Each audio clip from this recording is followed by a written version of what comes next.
तर आज या ठिकाणी आपण जे रक्त मूळव्याध आहे, ब्लड जर पडत असेल आपल्या मूळव्याधामधून, गुदामधून जर आपल्या रक्त पडत असेल तर तुमच्यासाठी एक मी अचूक औषध घेऊन आलो आहे।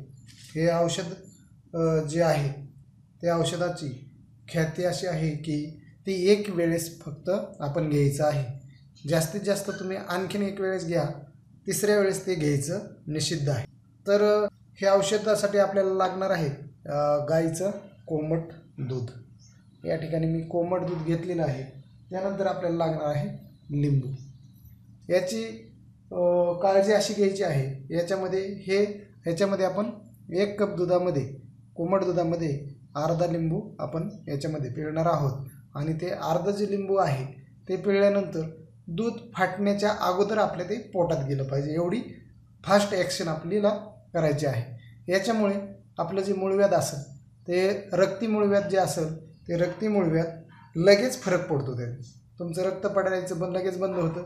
नाही बंद झालं तर दुसऱ्या दिवशी पुन्हा एकदा तुम्ही ट्राय करा, तिसऱ्या वेळेस करू नका। तिसऱ्यांदाही तुम्हाला जर प्रॉब्लेम येत असेल तर तुम्ही मात्र तज्ज्ञांचा सल्ला घ्यायचा आहे। तुम्ही तिसऱ्यांदा हा उपाय करायचा नाही। तर मित्रांनो, हा एक अत्यंत साधा सोपा घरगुती उपाय आहे। चला तर आता आपण प्रत्यक्षात करून बघा। या ठिकाणी आपण दूध घेतलेलं आहे, दुधामध्ये आता मी लिंबू पिळणार आहे। तर ती फाटण्याच्या अगोदरच आपल्याला पिऊन घ्यायचं आहे। तर फास्ट ॲक्शन करायची आहे। आता हे फाटलेलं नाही, आता आपण लगेच पिऊ शकतो, लगेच पिऊन घ्यायचं। तर मित्रांनो, हा उपाय तुम्हाला जर आवडला असेल तर तुम्ही लाईक करा, शेअर करा, तसेच माझा चॅनल सबस्क्राईब करायला विसरू नका। नवीन विषयासह, नवीन उपायासह लवकरच येत आहे।